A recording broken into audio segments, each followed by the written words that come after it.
You know, it keeps me up at night sometimes. Oh, boy. It's this realization that, well, we're just making all of this up. I'm making sounds with my mouth. You're decoding them. And we both just agree that the sound cat means, you know, a small, fuzzy, judgmental animal. Right. But why? Is there actually something cat-like about the word cat, or is it just a random label we slapped on reality? You have just stumbled onto the oldest debate in the history of linguistics. I mean, literally. Really? We're talking about a question Plato was arguing about in Athens almost 2,500 years ago. Is language natural, Yeah. given by the gods or nature, or is it just a convention, a social contract? And that is exactly where we're heading today. We are doing a deep dive into evolution and structure in lexical semantics by Dirk Gerritz. Now, I know lexical semantics sounds like something you'd fall asleep to at a dusty lecture hall, but trust me, this book is a ride. It's basically the history of humanity trying to figure out how we think. It really is. Yeah. Gerritz isn't just giving us a list of definitions. He's taking us on a tour of how our understanding of meaning itself has evolved. We start in a world of, like, mysticism and theology. All right. Then we move into a world of biology and history, and we end up in a world of, well, strict mathematical structure. It's a journey from wild guessing to binary code. So here's our mission. We're going to trace this evolution.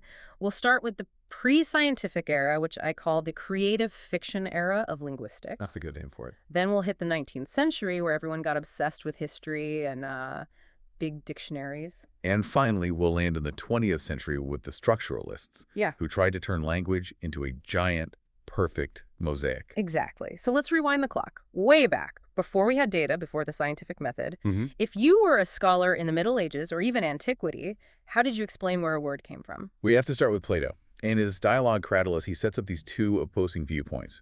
One character argues that names are just arbitrary labels. But the other character, Cratylus, he argues for what's called the naturalist theory.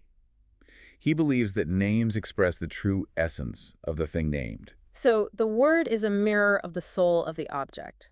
In a sense, yes. But they had a problem. They could see that words change. Dialects sound different. So the naturalist theory had to account for why words didn't always sound like the essence of the thing. Right. How do you explain that?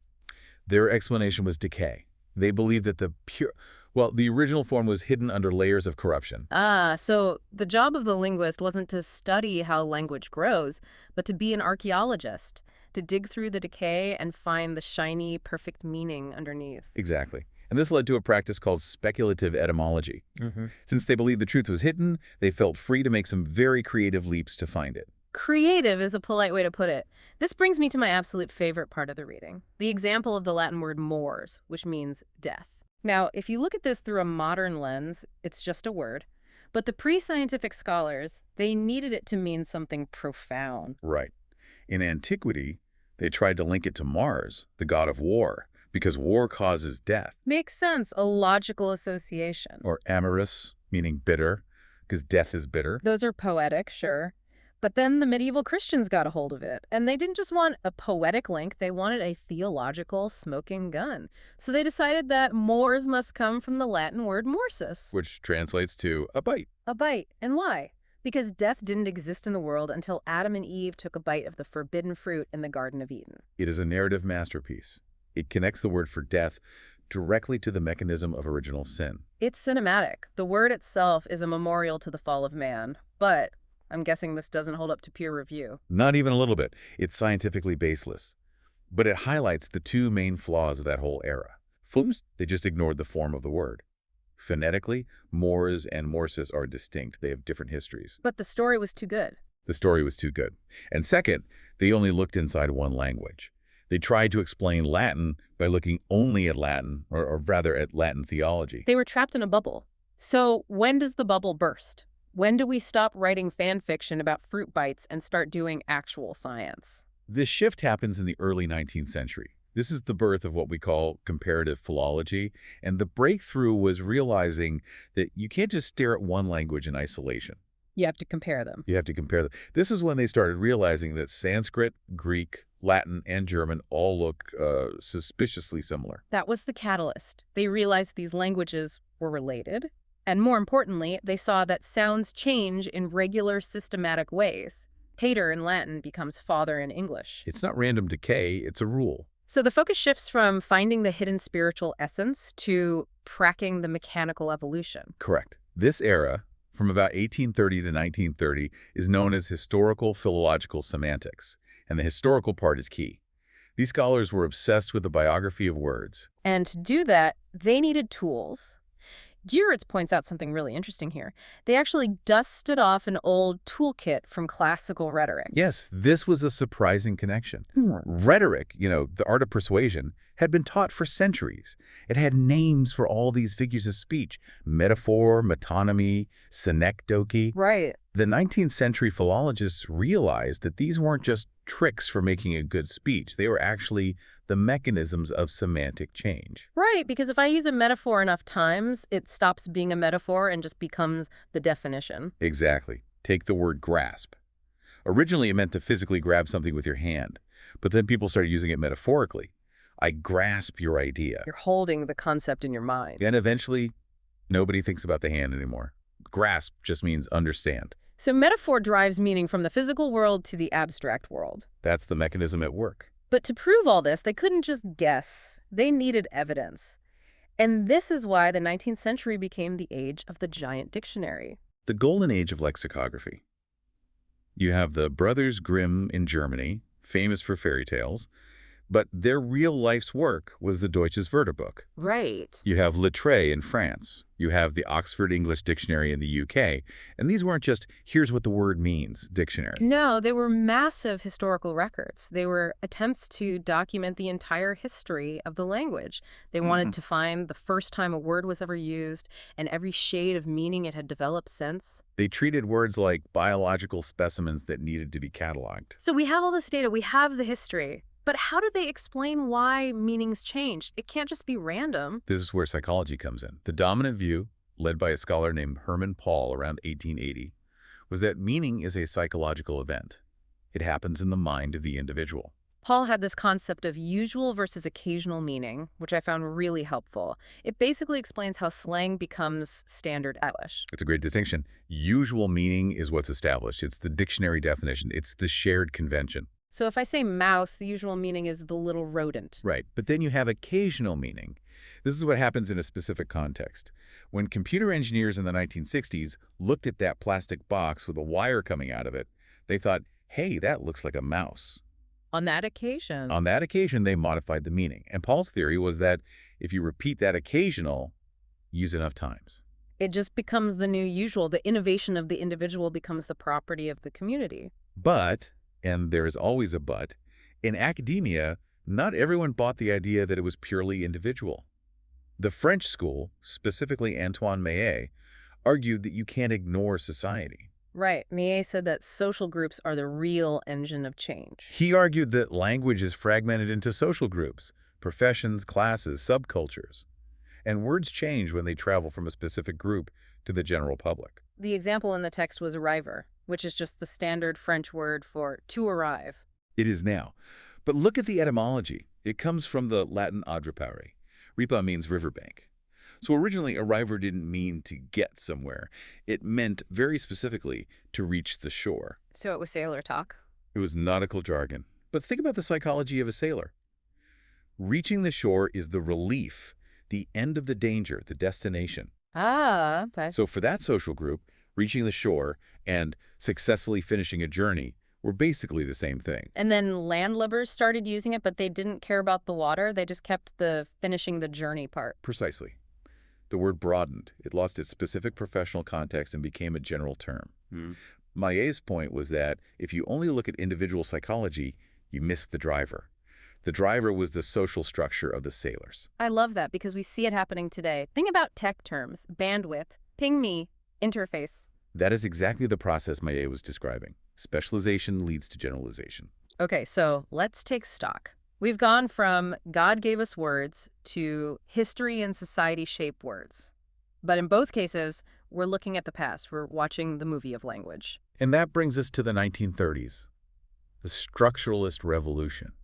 This is where the camera stops rolling. This is the distinction between diachronic and synchronic. Yes, the 19th century was diachronic literally through time. They cared about evolution.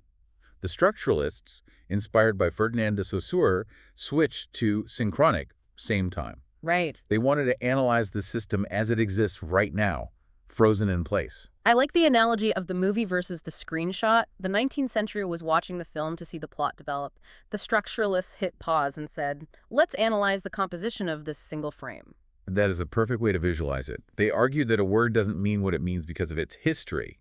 It means what it means because of its relationship to the other words around it in the system. And this leads to lexical field theory, the idea of the mosaic. This is Joe Strier's big contribution. He said, imagine the world of concepts is a continuous space. Language lays a grid over that space, like tiles in a mosaic. And the most important thing about a tile is that it touches other tiles. Correct. A word is defined by its boundaries. You can't define warm in isolation. Warm is simply the space between hot and cold. Okay. If you remove the word hot from the language, the word warm would probably expand to cover that temperature range. So the meaning depends on the neighbors. Trier proved this with a really cool historical study of German terms for knowledge or skill. He looked at the 13th century. He found three main words: Weisheit, Kunst, and List. Okay, so we have three tiles covering the concept of being smart or skilled. How did they divide the territory? Well, Kunst was the skill of the nobility courtly behavior, chivalry. List was the skill of the commoner or craftsman making things, technical ability. Got it. And Weisheit was the umbrella term. It was religious and ethical wisdom that covered everyone, whether you were a knight or a blacksmith. So it's a neat system. Knight skills, commoner skills, and God's wisdom on top. But then Trier jumps forward to the 1300s, just a century later. And the mosaic has shifted. The tiles have moved. What happened? The word list started to get a negative connotation. It went from craftsmanship to cunning or trickery. Ah, like crafty. Exactly. So because list became an insult, a gap opened up for technical skill. The language had to plug the hole. So a new word, wizen, appeared. And what happened to the other tiles? They shifted to accommodate. Kunst lost its knightly exclusivity and expanded to mean art and science in a high-class way. And Weisheit shrunk. It stopped being a general term and became strictly theological, mystical wisdom. That is the structural insight. Kunst didn't change because of some internal biological process. It changed because Liszt moved away and Kunst had to expand to fill the void. It's like a water pit. You push down in one spot and another spot rises. The structure holds everything together. Now I have to ask. This image of the mosaic, where every concept has a perfect tile and there are no gaps, is that actually how language works? It feels a little too neat. You are spot on. That was the main criticism of Trier. They called it the dogma of Lückenlosigkeit, gaplessness. Critics like Helmut Gipper pointed out that reality is messy. We don't have words for everything. Boundaries are fuzzy. The mosaic is a beautiful metaphor, but it's too rigid. A bit too rigid for the messy reality of human psychology, yeah. So if the mosaic was too broad, the structuralists decided to go the other way. They decided to zoom in. Microscope time. This is the final phase we'll cover, componential analysis. This feels like they were trying to turn linguistics into chemistry, breaking words down into their atomic elements. Or phonology. Linguists knew that a sound, like B or P, isn't just a blob. It's made of features. Is it voiced? Is it nasal? Is it plosive? Okay. They wanted to do the same thing for meaning. Can we find the atoms of meaning? So Bernard Potier did a famous analysis of French furniture to prove this. He wanted to define the difference between a chair, chaise, an armchair, fauteuil, and a stool, tabouret. Right. I love this because it's so mundane but so logical. He basically made a checklist. A binary code. He proposed distinct features. S1, is it for sitting? S2, is it for one person? S3, does it have legs? S4, does it have a back? S5, does it have arms? Okay, so let's code a chair. A standard chair would be sitting, yes. One person, yes. Legs, back, yes. Arms, no. And a sofa, a canapé. Sitting, yes. One person, no, that's the critical switch. Back, yes. Arms, yes. So a sofa is defined mathematically as plus sitting minus one person plus back. Essentially, yes. They believe they could break down the entire vocabulary of a language into these bundles of features. If you have the right list of semantic atoms, you can define anything. It sounds incredibly precise, but Okay. I can see this working for IKEA furniture. How does it work for democracy or ennui? That is where it breaks down. Does love have a backrest? Is freedom for one person or many? It becomes metaphorical very, very quickly. Just doesn't scale. It was brilliant for concrete taxonomies, but it struggled with the abstract messiness of real life. There was one last twist in the structuralist saga, though. Relational semantics. This was John Lyons, right? Yes. Lyons took a step back. He said, look, maybe we're trying too hard to link words to the physical world like legs and backrests. Maybe meaning is purely internal to the language. What does that mean, purely internal? He argued that you can understand the meaning of a word just by knowing its relationship to other words. You don't need to know what a bachelor looks like in the real world. You just need to know that bachelor equals unmarried plus man. So rich implies the opposite of poor. Bi implies sell. Exactly. Meaning is a network. You're defined by your synonyms, your antonyms, your categories. It's a structural web where every word holds the others in place. It's like saying, I don't need to know who you are. I just need to know who your friends and enemies are. That's a very structuralist way to put it. So we have traveled quite a distance here. We started in the Garden of Eden believing that the word for death was a physical reminder of the forbidden fruit. Then we moved to the 19th century, where words were living things with biographies shaped by psychology and the social lives of sailors. And finally, we ended up with the structuralists who stripped away the history and tried to reduce language to a perfect mosaic or a binary code. And the takeaway from Gearwards is that none of these are strictly wrong. They're just different lenses. Meaning is historical, but it is also structural, and it's definitely psychological. It really makes you think about the words we use every day. We feel like we're just describing reality, but we're actually using a tool that has been shaped by thousands of years of theology, social shifts, and mathematical systems. We're walking on a grid laid down by our ancestors. Here's a final thought for you to chew on. If the structuralists were right, if language really is a mosaic that lays a grid over reality, does that mean our language limits what we can actually see? The question of linguistic relativity. If you don't have a tile for a specific concept in your mosaic, do you just fail to perceive that part of reality? Are there colors we can't see or emotions we can't feel simply because we haven't built a word for them yet? If the grid determines the view, then the gaps in the grid are blind spots in our universe. Something to mull over next time you're searching for the right word. Thanks for diving in with us. It was a pleasure.